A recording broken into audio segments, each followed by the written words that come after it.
Welcome to a self-published author's diary. I am Elodie Novodatsky. I write about first time, second chances, things that scare the crap out of me, and things that make me laugh out loud. I'll be speaking with you and sharing my adventures in self-publishing, the behind the scenes of writing, and the business side of it.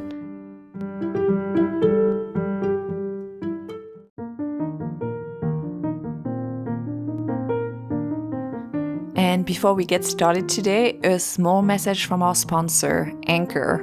Thanks for listening. Good morning, good afternoon, or good evening, depending on where you are listening to this podcast or this podcast episode.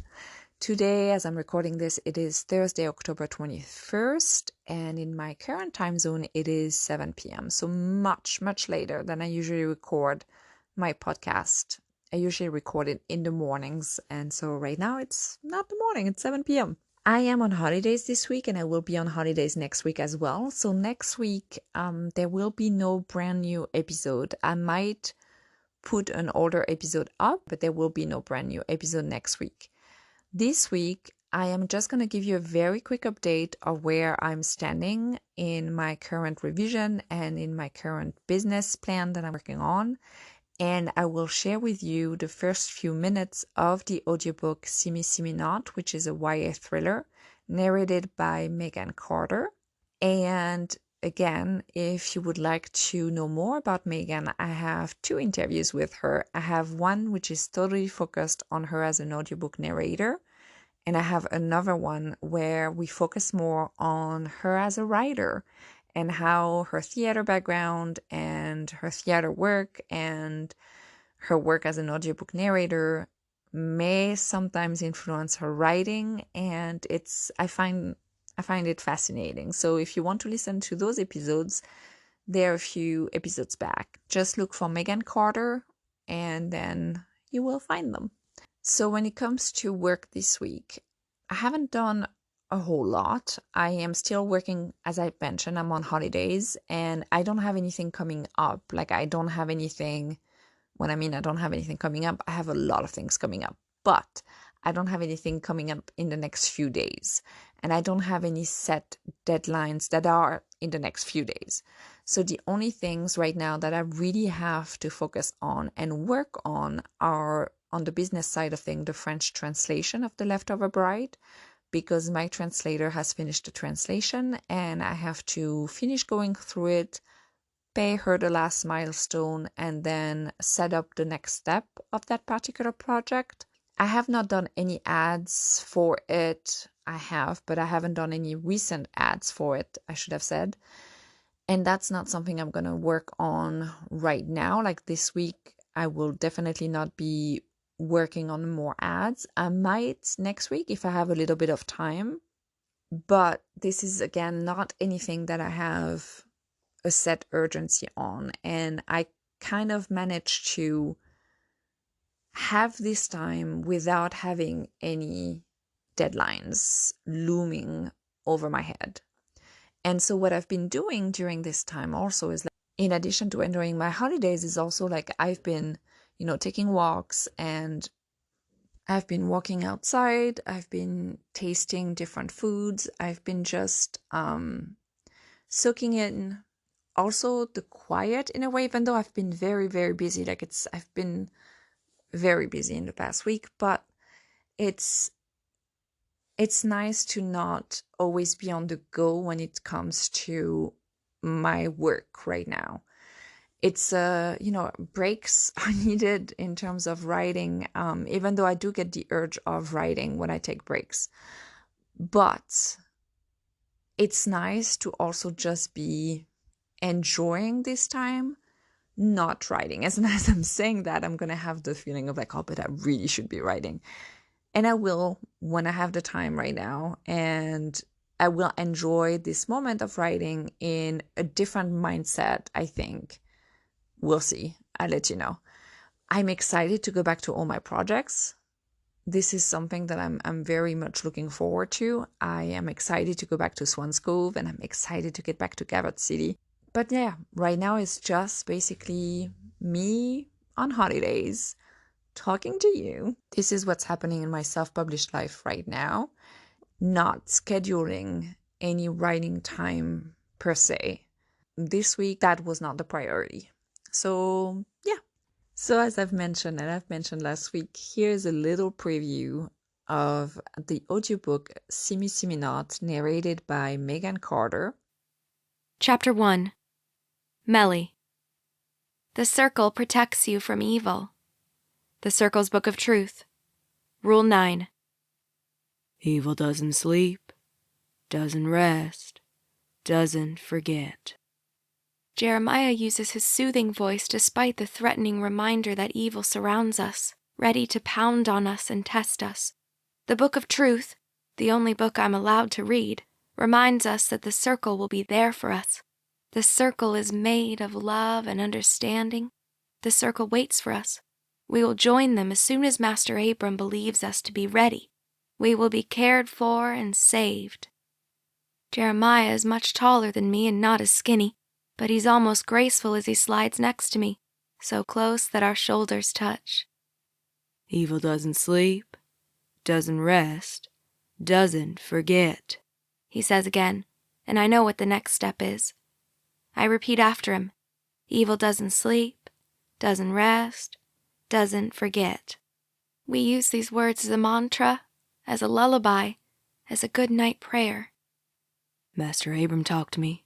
He warned me, he whispers, as if Master Abram is listening to us, and gently turns my chin to him. His fingers are warm and smell like the basil he's growing outside. His feverish eyes bore into mine. They're close.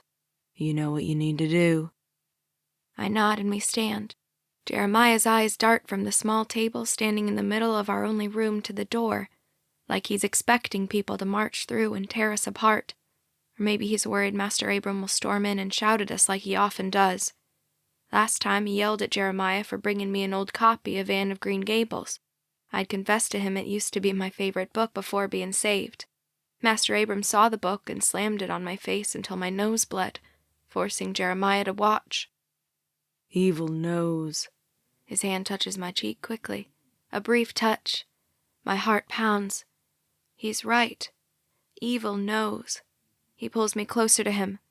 My head barely reaches his shoulder. His shirt smells clean and fresh, in contrast with the filthy blouse he brought me last week. Evil finds ways to test us. His mouth is close to my ear.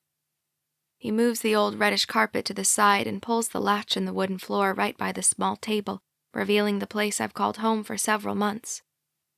I won't let them kill you. His promise calms my erratic heart, but I still shiver. This place holds my darkest secrets. What I've done can never be undone. I know, I whisper back. Inch by inch, I slide down until my feet touch the uneven floor, a mix of dirt and gravel. It's too small for me to stand. I can barely sit without scraping my head against the ceiling. I lie down. The ground is hard against my back. Panic sends sweat running down my spine, and my fingers dig into the dirt. I force myself to pull air in, to push it out. The musty smell used to make me gag. I'm used to it now. I can do this. His hand touches my forehead. You trust me. It's not a question. He hands me a knife that I set beside me. My fingers brush the scar on my right wrist, a reminder that fighting Master Abram was stupid.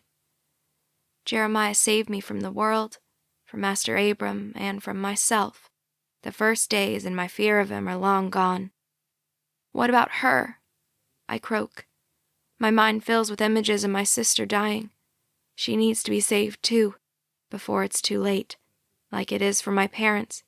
Master Abram told me over and over again they're beyond redemption. Even though they don't care about me like I thought they did, I still sometimes miss them too. I promised you. I always keep my promises. He smiles his usual reassuring smile, even though Master Abram told him he needed to be harder on me. His eyes linger on me for a few seconds. They linger on my chapped and lying lips, on my reddened cheeks, on my terrified and yet hopeful gaze. They linger as if he's burning every feature of my face into his memory. He gives me an encouraging nod, and then he lowers the door. The latch clicks. Darkness surrounds me. I inhale deeply and then do the one thing that almost always calms me down. I sing the song he taught me years ago, the song we sometimes sing together, the song that reminds me I'm part of something so much more significant. We were lost, but then the circle found us. We were lost, but then the circle saved us. Chapter 2. Tessa.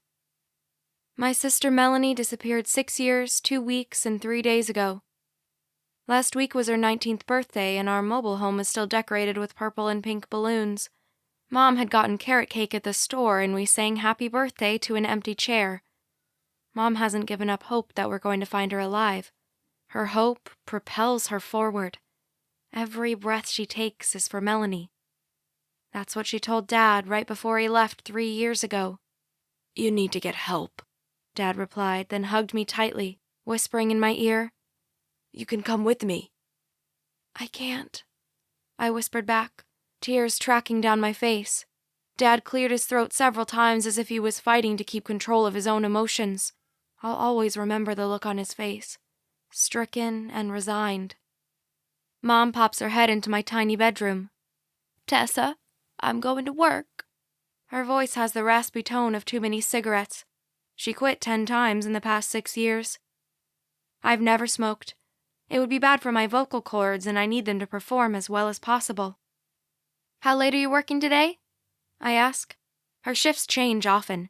Sometimes because she decides at the last minute she needs to go home. Sometimes she realizes we really need more money.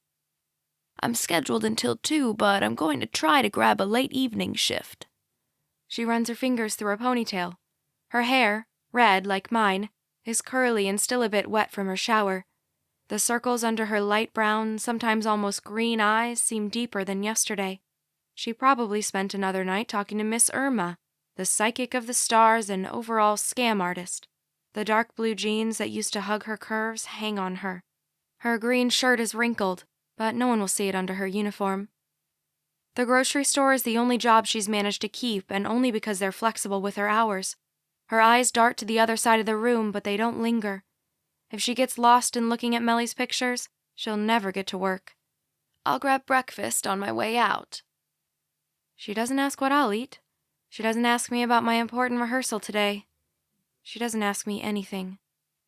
Instead, she twists her hands the way she does when she craves a cigarette and attempts a smile. Don't forget to take Buster out before you go to school. Our beagle Mick struts into my bedroom and jumps on my bed, wagging his brown and white tail.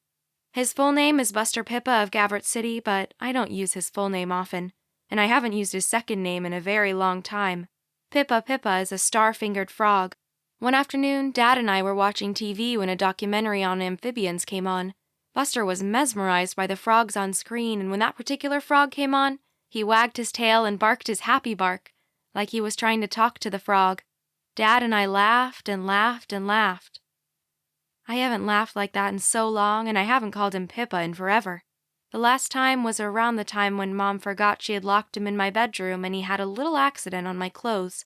The weekend after, he was running outside, saw a frog, but instead of wagging his tail, he ran away from it like it was the scariest thing ever. Buster!